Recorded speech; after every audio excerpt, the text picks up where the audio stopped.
के कोच थे, द्रोणाचार्य अवॉर्डी हैं। भारतीय कबड्डी का एक बहुत ही परिचित चेहरा है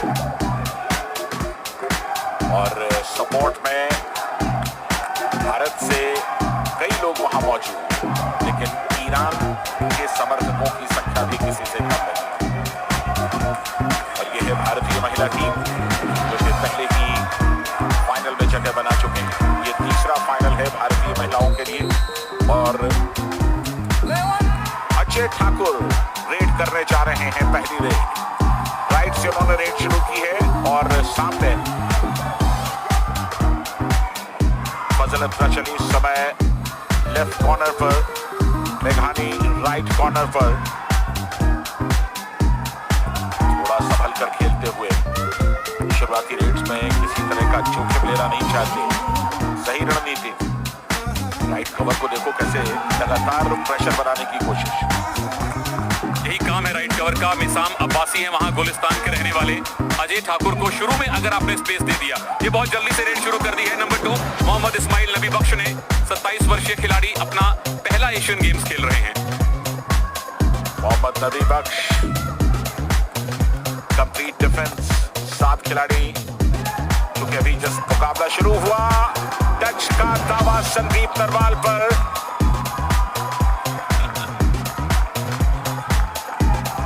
दोनों के अपने अपने दावे हैं और संदीप का दावा सही माना गया है। सेमीफाइनल का अभी भी पहला पॉइंट आना बाकी है। महिलाओं के फाइनल में भारत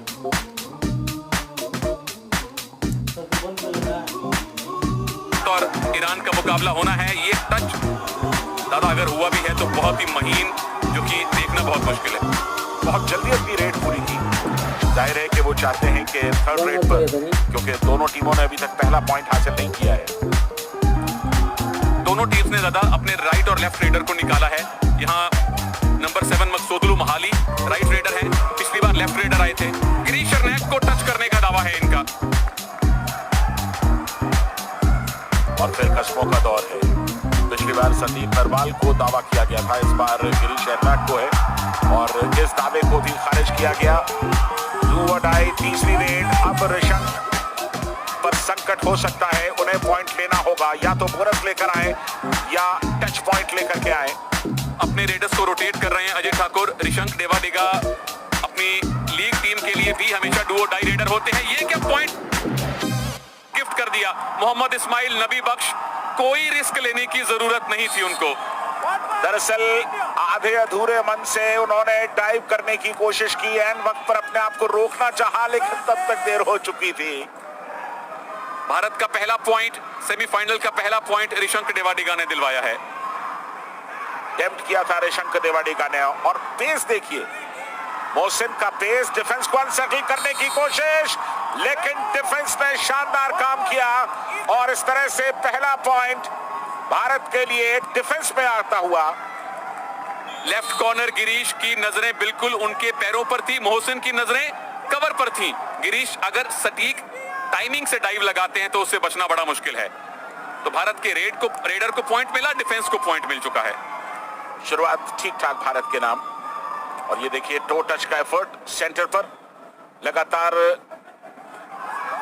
अपने फुटवर्क से हिलाने की कोशिश डिफेंस को। लेकिन इस बात का ख्याल रखना होगा कि ईरान का डिफेंस किसी भी टीम के मुकाबले कमजोर नहीं कहा जा सकता। बस उनके कवर्स दादा मुझे बहुत ज्यादा प्रभावित नहीं कर पा रहे। सुलेमान पहलवानी जो वर्ल्ड कप में कमाल खेले थे लेफ्ट कवर, उनको टीम में जगह नहीं मिली है। मिराज शेख टीम के नियमित कैप्टन, उनको टीम में जगह नहीं मिली है। तो जो हम भारत के रेगुलर राइट और लेफ्ट कवर को मिस कर रहे थे, वही कहानी ईरान की भी है। यानी यहाँ किसी का पलड़ा भारी नहीं है, कतई भारी नहीं। और सबसे बड़ी बात कि जब आप टीम में इस तरह के परिवर्तन करते हैं एक साथ बड़ा। और ये देखिए एक बार फिर डिफेंस ने काम किया।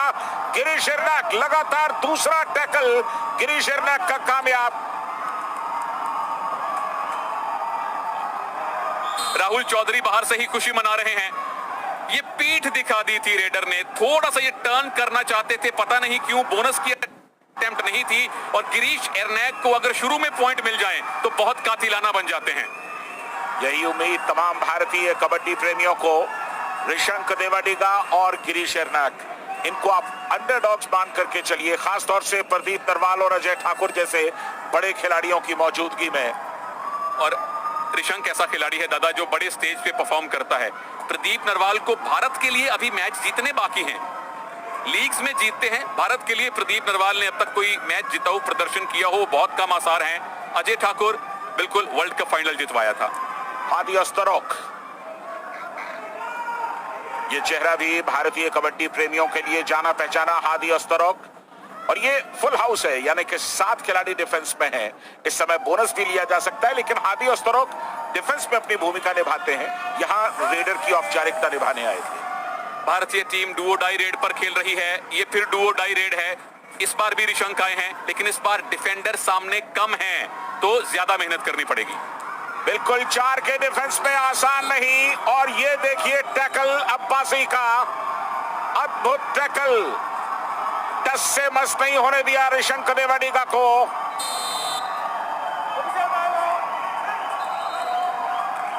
ऑफिशियल टाइम आउट पुकारा गया है। राहुल चौधरी को आज भी फर्स्ट 7 में जगह मिली नहीं। दोनों कोचेज रामवीर सिंह कोकर, राम मेहर सिंह छटपटा रहे हैं, क्योंकि यहां 1 पॉइंट देने का मतलब होगा ईरान के पास 5 खिलाड़ी हो जाएंगे, और अगर कहीं पॉइंट भारत को मिलता है किसी भी प्रकार से, तो ईरान के पास 3 खिलाड़ी रह जाएंगे। बादशाह गुल भी चर्चा कर रहे हैं। अगर पहला पॉइंट ईरान को मिला तो ये शेर के मुंह में खून लगने जैसी बात भी हो सकती है, क्योंकि उनका डिफेंस लाजवाब है। अभी उस तरह की शुरुआत नहीं हुई है। बादशाह गुल और बाकी अंपायर्स के साथ यहां पर चर्चा करते हुए कि ये सिचुएशन है क्या। भारत बहरहाल 3-0 से लीड करता हुआ। 2 टैकल गिरीश एर्नाक के और त्रिशंक देवाडिगा का एक बेहतरीन रेट में पॉइंट। बिल्कुल सही दादा, ऐसा अक्सर होता नहीं है कि टैकल में पॉइंट ज्यादा हों। 1 ईच, ये देखना पड़ेगा कि 1 ईच पॉइंट हुआ क्या। कोई खिलाड़ी भी है, अबोजार में गानी शायद लॉबी में गए हैं, या फिर फजल अतराचली जो लॉबी में गए हैं। अगर रेडर डिफेंडर का टच हुआ है, उसके पहले कोई खिलाड़ी, कोई डिफेंडर लॉबी में गया है, तो वो भी आउट है।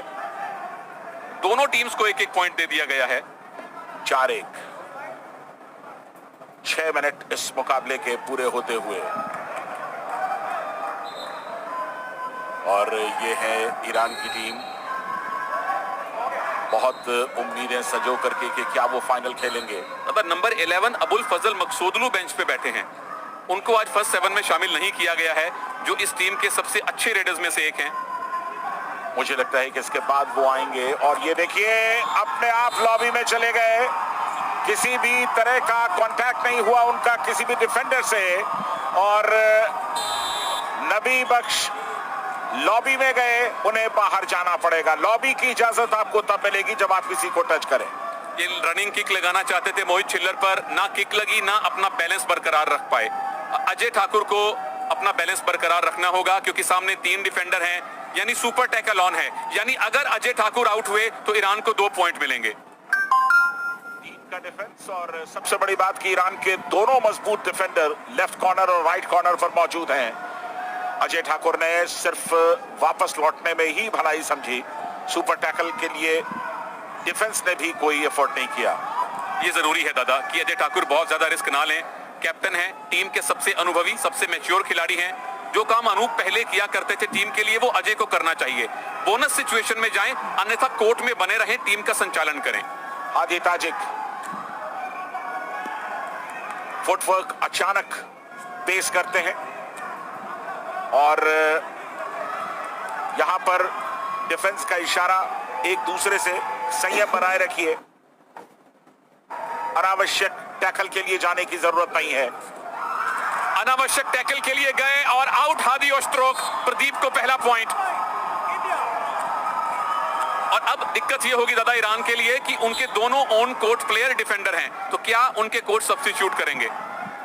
सब्स्टिट्यूशन का मौका मिलेगा। डाइव किया था यहां पर हादी अस्तरक ने, लेकिन कमजोर पकड़, और इस तरह का डाइव का कोई मतलब नहीं था। आप इतनी दूर से प्रदीप नरवाल को डाइव करके पकड़ना आसान नहीं। फजल अतराचली रेड में आए हैं, यानी ईरान के कोच ने कोई सब्स्टिट्यूट नहीं किया, ये रिस्क लिया, क्योंकि इनकी डुओ डाई रेड 2 रेड्स के बाद आएगी। उससे पहले भारत की रेड आनी है।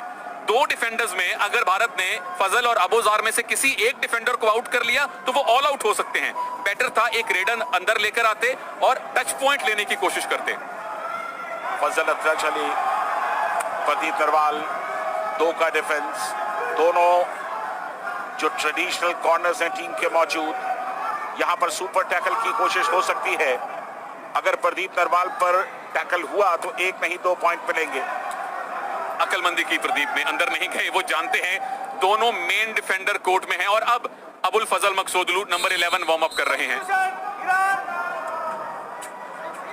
मकसूदलू जो कि टीम के सबसे बेहतर रेडर हैं, हालांकि सब्स्टिट्यूशंस के रूल्स का अच्छा खासा इस्तेमाल कबड्डी के मुकाबलों के दौरान कोचेस करते हैं।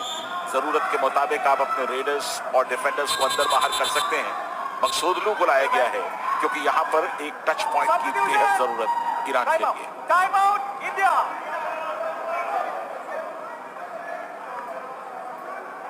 ये मौका बड़ा नाजुक है। भारत के पास ईरान को ऑल आउट देने का बहुत ही कमाल का अवसर है और दादा अगर 10 मिनट के आसपास भारत ईरान को ऑल आउट देता है, यानी 10-1 के आसपास की लीड बनती है, तो यहीं से आप मैच आधा मुट्ठी में कर लेंगे। इसीलिए राम मेहर सिंह ने सही टाइम पर टाइम आउट लिया और टीम को सही स्ट्रेटेजी समझाई। ये इससे पहले गिरीश शरनैक ने जो आज टैकल किए हैं, भारत के 6 में से 2 पॉइंट अकेले एक डिफेंडर ने अर्जित किए हैं। जबरदस्त शुरुआत है महाराष्ट्र के गिरीश शरनैक की। लेफ्ट कॉर्नर पर क्या गजब का प्रदर्शन गिरीश शरनैक का। और ये देखिए जिस काम के लिए लाया गया था मकसूदलू को, उन्होंने वो काम कर दिया।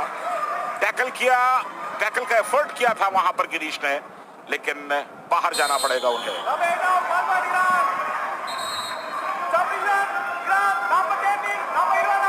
अबुल फजल आए और गिरीश शरनैक चेन में थे, खुद को ना पीछे खींच पाए और इनफैक्ट चेन छोड़ी भी नहीं। अगर नीचे झुककर कम से कम एंकल होल्ड की धमकी देते तो प्रेशर पड़ता। बहरहाल दोबारा सब्स्टिट्यूट कर लिया गया है। अबूजार मेघानी अंदर आ गए हैं, अबुल फजल बाहर चले गए हैं। सुपर टैकल सिचुएशन है और सबसे बड़ी बात कि ये सुपर टैकल हो गया। अजय ठाकुर का हाथ अंदर आया जरूर, लेकिन बाहर से जो कि वैलिड लीगल नहीं होता, तो यानी कि 2 पॉइंट्स ईरान को मिले। ईरान मुकाबले के अंदर लौटता हुआ।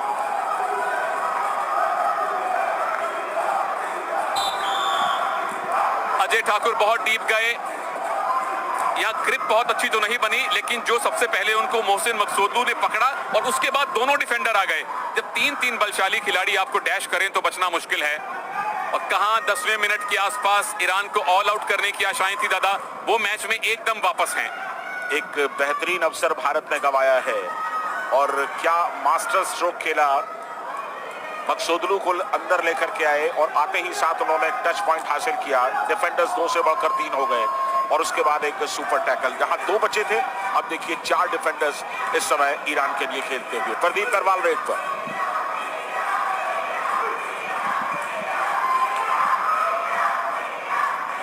रिस्क नहीं ले रहे और अच्छी बात है, क्योंकि अब ईरान के डिफेंस को थोड़ा थोड़ा कॉन्फिडेंस आने लगा है। उन्हें मालूम है कि इस मैच में वापसी का दरवाजा खुल गया है और राम मेहर सिंह ने जो टाइम आउट लेकर बताया था कि ये ऑल आउट करने का मौका है, उसको भारत ने कैश नहीं करवाया। ये भारी ना पड़ जाए। बिल्कुल ईरान जैसी टीम को सिर्फ एक मौके की जरूरत है। क्या वो मौका उन्हें मिल चुका है, ये देखना दिलचस्प होगा। एक आध टच पॉइंट अगर और ईरान को मिला तो ये मान करके चलिए कि दोनों टीमें तकरीबन बराबरी पर एक बार फिर दिखाई देंगी। इस्माइल रेड पर थे, पहली बार एशियन गेम्स में आए हैं।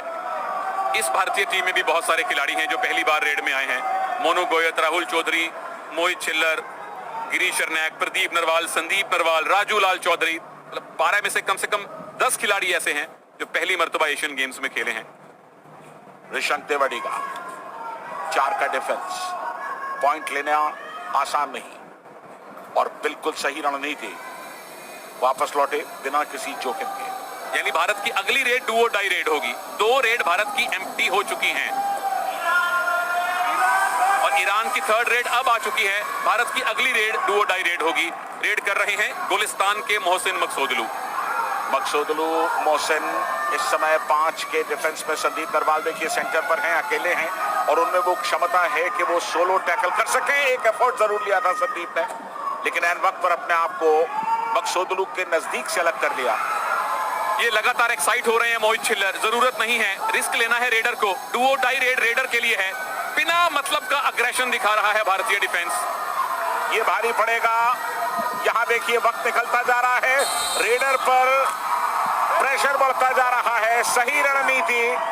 आरएस खोकर ने अपना हाथ उठा करके बताया, बिल्कुल ठीक किया। डू और डाई थी। यहां पर प्रेशर रेडर पर होता है और जैसे जैसे वक्त निकलता है वो दरकता जाता है, छटकता जाता है और वही यहां देखने को मिला। और यहां डू और डाई रेड भारत की है। ऋषंक को पॉइंट नहीं मिला तो ईरान के 6 पॉइंट हो जाएंगे क्योंकि सुपर टैकल ऑन है। किस तरह से ऋषंक किस 30 सेकंड के वक्त को काटेंगे।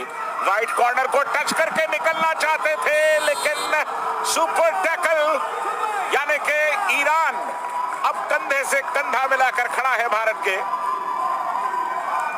ईरान की मजबूती है उसका डिफेंस, और ये जो ईरान के 6 पॉइंट हुए हैं उसमें से 5 पॉइंट उनके डिफेंस ने दिलवाए हैं और 5 में से 4 पॉइंट सुपर टैकल से मिले हैं। यही मैच है भारत के रेडर बनाम ईरान का डिफेंस। इस मुकाबले की पहले से ही तय है। कहानी ये कि ये मुकाबला रेडर और डिफेंडर्स के बीच में है। जो बेहतर परफॉर्म करेगा जीत उसकी होगी।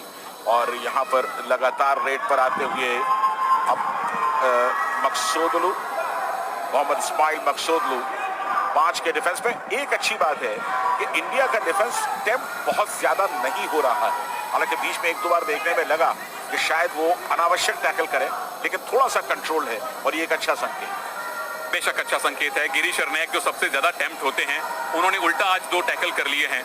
प्रदीप नरवाल को 1 ही पॉइंट मिला है। डिफेंस अच्छा खेला है दादा भारत का, लेकिन रेडर्स अब तक अपने कद के अनुसार नहीं खेल पाए हैं। मतलब साफ है, अगर ईरान के डिफेंडर्स ने भारतीय रेडर्स को चलने नहीं दिया है तो भारी फिलहाल ईरान के डिफेंडर्स पड़ रहे हैं। और न सिर्फ इस मुकाबले में बल्कि किसी भी मुकाबले में भारतीय रेडर्स ने अपनी पहचान के मुताबिक रेड्स नहीं डाली है। और यही हमने पहले स्कोर में देखा। एक मैच में भारत ने 50 का आंकड़ा पार किया, उसके अलावा सब 50 से नीचे पॉइंट थे। मतलब साफ है रेडर्स ज्यादा पॉइंट नहीं ला पा रहे। वक्त निकलता जा रहा है। भारत अब थोड़ा सा डिफेंसिव होता हुआ अपनी खेल की जो गति है उसे थोड़ा सा कम करने की कोशिश। स्ट्रैटेजीज, रणनीतियों का समय है। राहुल चौधरी अंदर जाने वाले हैं थोड़ी देर में। इनके कंधे पर राम मेहर का हाथ बता रहा है कि इनको सब्स्टिट्यूट किया जाएगा। दीपक हुड्डा मैच में पहली बार रेड करने आए हैं। इन एशियन गेम्स में दीपक हुड्डा की मुख्य भूमिका एक डिफेंडर के तौर पे है। लेफ्ट कवर वो ज्यादा खेलते हैं।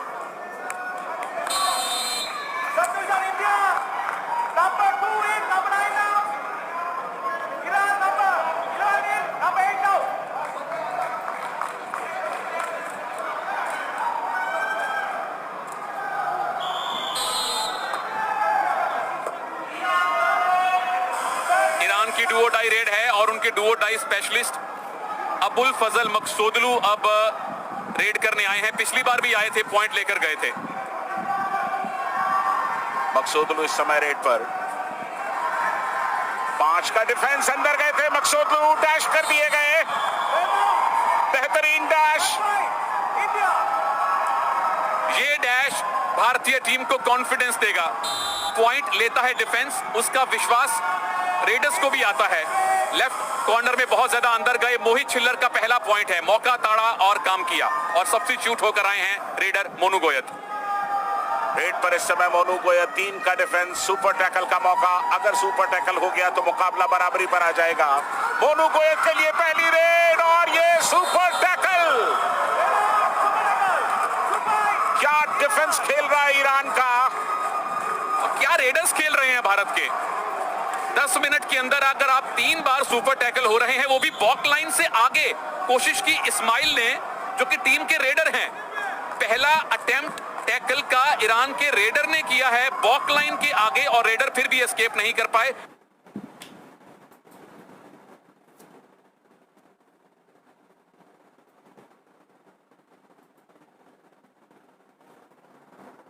फजल और अबूजार का सपोर्ट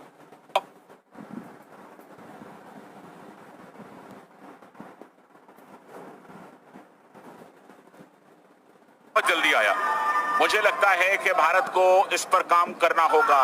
सुपर टैकल से बचने की कोशिश, क्योंकि न सिर्फ ये मुकाबला बल्कि पहले के मुकाबलों में भी हमने देखा कि नई टीमें डिफेंस में 2 और 3 के डिफेंडर्स के साथ भारत के रेडर्स को परेशान कर रही हैं। और ये तो पुरानी टीम है दादा, अनुभवी टीम है, कितना ज्यादा परेशान कर सकती है अंदाजा लगाइए। ईरान के 8 में से 6 पॉइंट सुपर टैकल से आए हैं और उसका जवाब अब तक भारत को मिला नहीं है। 7 बार गोल्ड मेडल जीते हैं भारत ने कबड्डी में, पुरुषों के इवेंट में 7 ही बार कबड्डी हुई है, यानी कि 7 ही गोल्ड अब तक दांव पर थे। ये 8वां गोल्ड दांव पर होगा, लेकिन उस गोल्ड तक पहुंचने के लिए भारत को ये मुकाबला जीतना होगा। अभी 8-8 की बराबरी 17 मिनट पहले हाफ के निकल चुके हैं। और कप्तान अजय ठाकुर बहुत देर बाद रेड में आए हैं। इन्होंने पहली रेड की थी, उसके बाद अब रेडिंग की जिम्मेदारी ली है।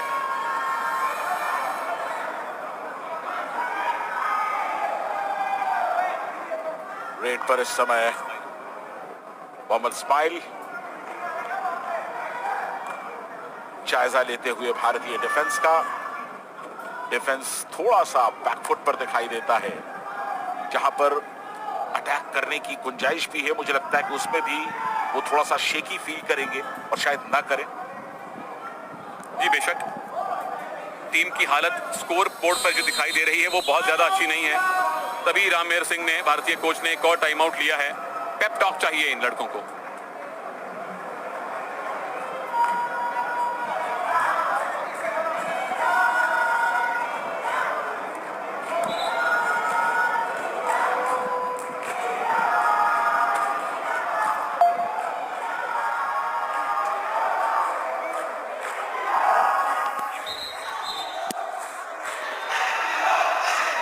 मिनट के खेल में टोटल 16 पॉइंट स्कोर हुए हैं। मोनू गोयल सब्स्टिट्यूट होकर आए थे, पहली रेड में आउट हो गए थे। भारत के रेडर्स अब तक ईरान के डिफेंस पर भारी नहीं पड़ पाए हैं। ये इन 18 मिनट्स की सबसे बड़ी कहानी है। और दूसरा ये, दोनों टीम्स सदा हुआ खेल खेल रही हैं। दोनों टीम्स ने शुरू से ही डू और डाई रेड पर खेलने की नीति अपनाई है। और ईरान के डिफेंस ने ये दबाव तब बनाया है जब लेफ्ट कॉर्नर फजल अत्रा चली लंबे समय तक बाहर बैठे हैं, बहुत लंबे समय से कोर्ट पर नहीं थे। ये देखिए प्रेशर, अजय ठाकुर लॉबी में चले गए बिना किसी टच के। अपनी स्पीड पे नियंत्रण नहीं कर पाए भारतीय कप्तान। और इस मैच में ईरान पहली बार लीड में राइट इन को हैंड टच करना चाहते थे, हैंड टच हुआ नहीं, उल्टा लॉबी में पैर चला गया। मोहम्मद इस्माइल, नबी बख्श, और इस बार टैकल इंडिया का अच्छा टैकल। दीपक निवास हुड्डा का पहला हाथ, बढ़िया पकड़ दीपक की। स्कोर बराबर हो गया है दोबारा से। दीपक हुड्डा का पहला पॉइंट है इस मैच में। चेन छोड़ी, बिल्कुल चेन की तरफ आ रहे थे और एस्केप रूट का कुछ अंदाजा नहीं था मोहम्मद इस्माइल नबी बख्श को। उनके रूट में ही दीपक हुड्डा मौजूद थे। बहुत अच्छा थाई होल्ड। इस तरह के टैकल्स की जरूरत है, क्योंकि ये आपको आत्मविश्वास भी देते हैं और साथ ही साथ पॉइंट्स भी देते हैं। और सबसे बड़ी बात कि रेडर्स अगर चल जाएं, क्योंकि अभी दूसरा हाफ पूरा बाकी है, पहले हाफ की कहानी 9-9 पर सिमटी हुई है, जबकि आखिरी मिनट इस समय प्रगति पर। ईरान के 9 में से 6 पॉइंट डिफेंस ने दिलवाए हैं, यानी उनका रेडिंग डिपार्टमेंट जो कागज पर भी कमजोर दिखता है, यहां भी कुछ खास किया नहीं है। भारत का रेडिंग डिपार्टमेंट कम से कम कागज पर मजबूत है। अगले 20 मिनट्स में वो मजबूती उन रेडर्स को कोर्ट में भी दिखानी है। इंडिया इंडिया की आवाजें, लेकिन भारत एक बार फिर ये देखिए किस तरह से टैकल किया। दीपक निवास हुड्डा ने एंकल पर हाथ लगाया था और डिफेंस का सपोर्ट बहुत टाइम दिया है। आदि ओस्ट्रोक तीसरी रेड कर रहे हैं और ये उनकी दूसरी एशियन गेम्स हैं। आदि ओस्ट्रोक आमतौर पर एक डिफेंडर का रोल अदा करते हैं, लेकिन बीच बीच में रेड्स पर भी जाना होता है। थोड़ा सा प्रेशर बनाने की कोशिश, और ये आखिरी रेड हाफ टाइम से पहले की।